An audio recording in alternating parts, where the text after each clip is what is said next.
जो है शुद्ध हवा लेते हुए आगे बढ़ रहे हैं। नेचुरल हवा। हाँ हाँ, लोग देखिए जगह देखिए, खाली जगह गॉड दर्शन करने आते हैं। ये सब कुछ नहीं था, कुछ था ही नहीं यहाँ पर, सब खाली था, खाली तालाब का टाइटल बन गया। यही तालाब की बात करते हैं, ये तो तालाब है ना। तो वो विद्यापति धाम रहती है, ये तो वहाँ पर है समस्तीपुर में। हाँ, दलसिंह सराय में नहीं, हाँ दलसिंह सराय में, वो समस्तीपुर में, हम वहाँ पर भी गए है ना। लेकिन जो रियलिटी कहते हैं ना वही है। देखिए अब यहाँ से मंदिर बन रहा था, हमको तो जिस कुआं की हम बात बता रहे हैं, ये देखिए ये यहाँ पर ये जो कुआं है ना, इसका पानी टेस्ट करिएगा, पानी लेकर जाता हूँ हाथ सूर्य को चढ़ाने।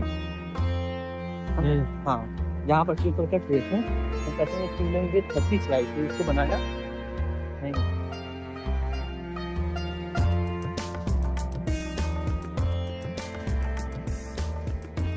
तो फल कर लीजिए सर।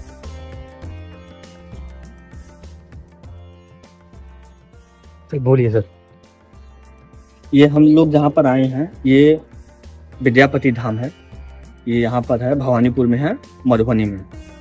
यहाँ पर हम लोग जिस कुएं पर खड़े हैं, ऐसा कहा जाता है कि भगवान शिव ने यहीं से अपनी जटाओं से जल निकाला था विद्यापति जी को पानी पिलाने के लिए, जब वो बहुत प्यासे थे। तो जहाँ पर पिलाए थे, आज उनका वहाँ पर मंदिर है। शिव जी जहाँ पर उनको दर्शन दिए थे, आज उनका वहाँ पर मंदिर है।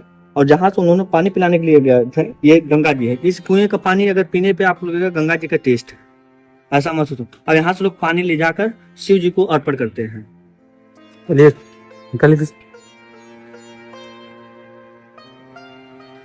देखिए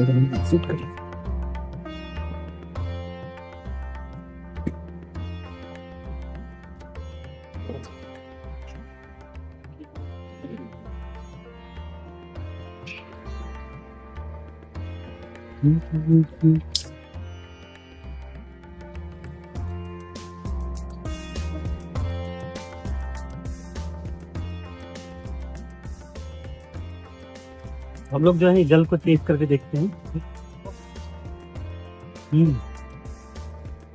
यहाँ का पानी पीजिएगा, वहाँ के इस पानी के कुएं के पानी में आपको टेस्ट में अंदर दिखेगा। आप पी सकते हैं। यहाँ से जाके जब आप कभी गंगा में जाइएगा, वहाँ का पानी पीजिएगा, आपको सेम पानी मिलेगा। तो मनीष सर, यहाँ का खासियत जान के आपको कैसा लगा? बहुत अच्छा लगा। हम बगल में थे और हम यहाँ आ नहीं पा रहे थे। काफी अच्छा लगा गया सर, थैंक यू सर। हमको भी बोलिए, हम ही जीत गए थे। दरअसल ये था कि हम यहाँ आना नहीं चाह रहे थे। मनीष सर बोले चलिए थोड़ा पहुँच कर आ जाएंगे जल्दी, तो सारा क्रेडिट इनको जाते हैं और हमारा अच्छे सर को जाता है। यहाँ की बहुत सारी खूबियाँ हैं, हम बहुत सारी चीजों को बता सकते हैं, लेकिन फिलहाल अभी कुछ टाइम की वजह से हम नहीं बता। कभी इस पर ब्लॉग बनाया जाएगा जो अच्छे से एकदम विस्तार से टू द पॉइंट रख के बनाया जाएगा कि यहाँ कई सारी ऐसे छोटे छोटे मंदिर है जो एक एक खूबियों से भरा पड़ा। अच्छा, तो वो विद्यापति धाम कौन सा? समस्तीपुर वाला? वहाँ पे कुछ कहानी वहाँ वाला पता है थोड़ा सा। वहाँ क्या हुआ था? वहाँ ये था कि जैसे वाह, महाकाल जी अच्छा था।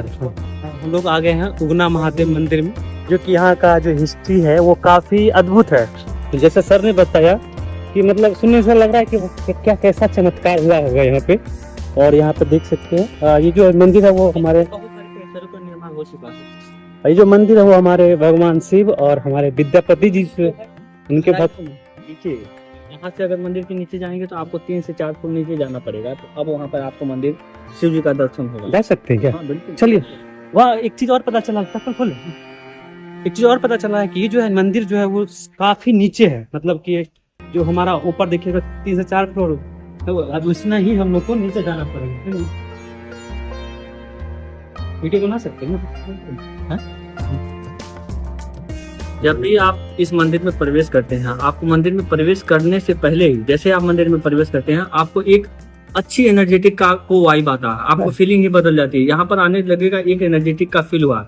और ऐसा कहा जाता है कि उगना महादेव क्या करते हैं, उग्र होते हैं, एक निष्फल तुरंत ही व्यक्ति को काम करने में फल देते हैं। ऐसा हमने एहसास भी कर चुका। हमारी कुछ चीजें कोई थी, जैसे मार्कशीट था मेरा, बहुत सारे हमारे डॉक्यूमेंट थे जो यही कई परिसर में खो गए थे। तो हमने उग्रा महादेव से कहा था महादेव हमको प्रसन्न करेंगे, तो वो इनके शुक्र से 2 या हम जैसे इनका दर्शन करके गए, शाम तक फिर हमको एक कॉल आता है कि हमको मिल गया। ये तुरंत काम करते हैं, इनको कहते हैं त्वरित काम करने वाला शिव जी है। ये शिव जी ऐसे हैं, यहाँ पर आप कोई भी चीज मांगते हैं तो बहुत जल्द ही वो सारी चीजें पूर्ण हो जाती है। आप जैसे मंदिर के अंदर आप प्रवेश करते हैं तो प्रवेश करने के बाद आपको एक अलग से ही आपके वाइफ आएगी, एक अलग से फील आएगी। आप कोई भी इसको फील कर सकता, जो हमने शिव जी से हमने समझाया, जो हमने उसको सही से कैसा हम भी थोड़ा कुछ हेलो, हम तो है ना, हम अपने भाई के पिंटू भैया बुलवा रहे हैं। सबसे पहले बाबा आपको मेरे वीडियो में स्वागत करते हैं। मैं समस्तीपुर से आया हूँ और मैं इस मंदिर की खासियत के बारे में आपसे जानना चाहते हैं। बाबा गिरनाथ को नमन प्रणाम करते हुए सभी भक्तों का कल्याण हो। आपके वीडियो के माध्यम से, चैनल के माध्यम से बाबा सभी का मनोकामना पूर्ण करें, स्वस्थ रखें। यहाँ का जो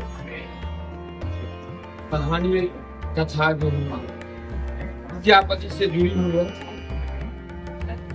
जब विद्यापति का काल समय 1350 से लेके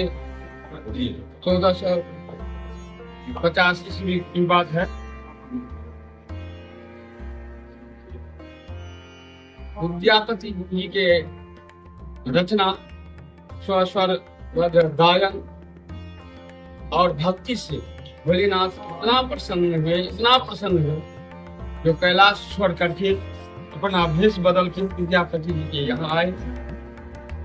बोले हमें आप नौकरी सरकारी चाकरी में रख लीजिए। बोले हमें तो नौकर का सेवक का कोई काम नहीं है, खुद मैं एक गरीब व्यक्ति हूँ, किसी तरह भरण पोषण मेरा चलता है, मुझे सेवक का कोई काम नहीं है। तो नहीं, हम यहाँ पर रख लीजिए, हमें वेतन से नहीं काम है, भोजन से भी काम नहीं है। ये ठीक है, रहने लगे। नाम पूछे तुम्हारा क्या नाम? बोले मेरा कोई उगना कहता है, कोई उगना कहता है। तो तेरे परिवार में कौन लोग हैं? तो पत्नी है, वो धर्मान की बेटी है, महल में वास करती है। और कौन है? दो बच्चे हैं, वो मयूर और भूस खिलाते रहते हैं। अपना परिचय दिए। बोले जी सब अटपट बोल। कुछ समय में विद्यापति जी को लगा जो अटपट बोल रहे हैं, न भोजन करेंगे न तनख्वाह वेतन लेंगे, तो ऐसा लो तो कहाँ से समय प्राप्त होगा। तो रहने लगे। और उस समय में राजाओं की प्रथा थी संपूर्ण भारतवर्ष में। मिथिलांचल के राजा थे, राजा शिव सिंह। इनके यहाँ विद्यापति जी पंडित हुए थे।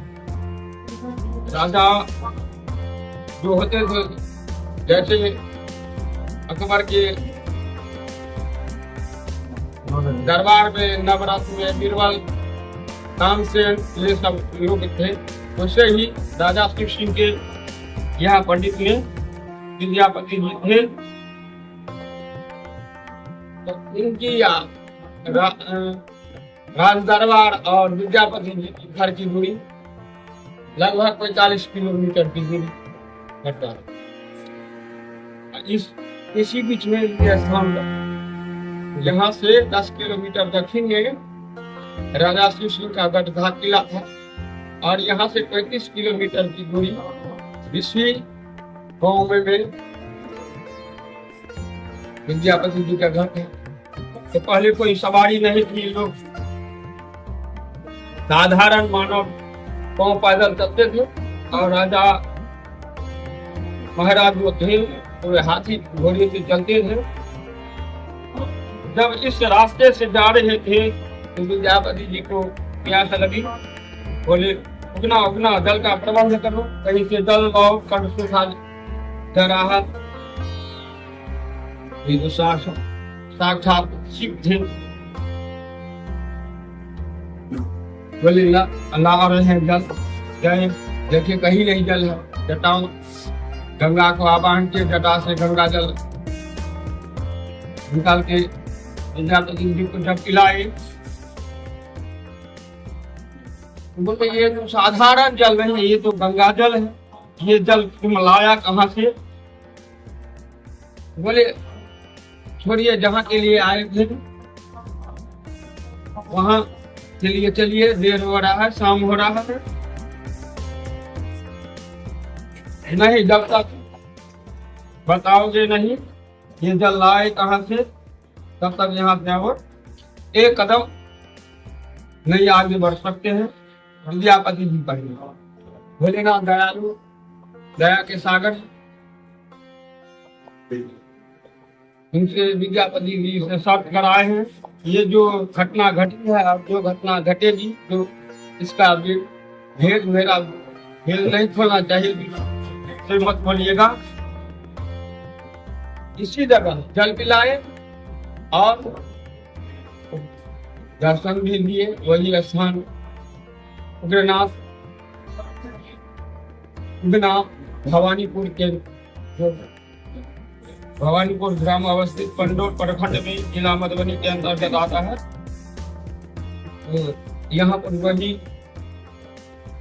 दर्शन और जल और दर्शन दिए वही स्थान है। और दूर दूर से लोग भक्त लोग आते हैं यहाँ पर, जो मन्नत लेके आते हैं, मनोकामना बाबा इनकी पूर्ण करते हैं। यही इसका महत्व है। और हमारे भी चैनल है, ठाकुर जी ठाकुर पंडा जी के माध्यम से लाखों लोग जुड़े हुए हैं। फेसबुक माध्यम से, यूट्यूब माध्यम से ठाकुर जी ठाकुर पंडा करते श्रृंगार आरती का लाइव चलता रहता है। इंस्टाग्राम पर भी दर्शन यहाँ से करती है। हर महादेव, बहुत बहुत धन्यवाद, इतना जानकारी आप हमें दिए और हमारे व्यूअर्स को दी। और मन में एक और सवाल आ रहा था, ये जो आप करीब साइड कर रहे हैं, क्या बना रहे हैं? ये भोले बाबा के ऊपर में श्रीखंड चंदन है, ये लेप लगे हैं। और पंचामृत से रात के श्रृंगार में, सुबह के श्रृंगार में पंचामृत से स्नान विधि है। उसके बाद चंदन का लेप लगाया जाता है। उसके बाद फूल बेलपत्र मालाओं से सजाया जाता है। इसी का तैयारी चल रहा है, शाम का समय है। धन्यवाद।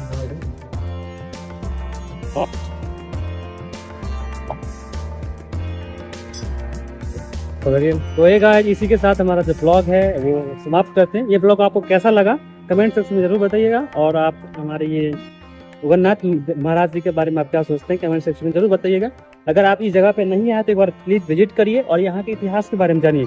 तब आपको लगेगा कि हमारे समस्तीपुर दरभंगा के आसपास में भी ऐसा जगह है जहाँ पूरा धार्मिक जो है इसका इतिहास रहा है। चलिए फिर मिलते हैं नेक्स्ट ब्लॉग में, तब तक के लिए आप स्वस्थ रहिए, मस्त रहिए।